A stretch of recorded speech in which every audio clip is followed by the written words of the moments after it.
নমস্কার। প্রার্থনা কবি অনির্বাণ ঘোষ। সরস্বতী বিদ্যা দেবী মা গো তোমার কাছে আমার কিন্তু অনেক কথাই বলার মতো আছে। সেসব কথা শুনবে তুমি? বলছি তবে শোনো। পড়ায় আমি ভালোই মাথা, সন্দেহ নেই।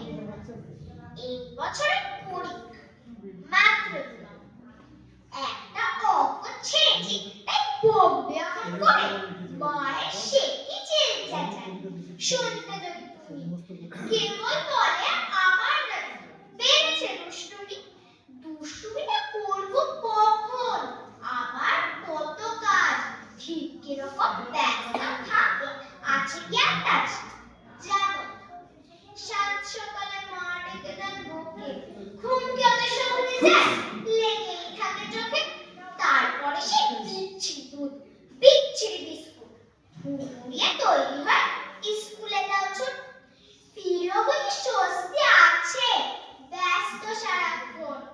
গানে টিচার আঁকার, টিচার নানান টিউশন।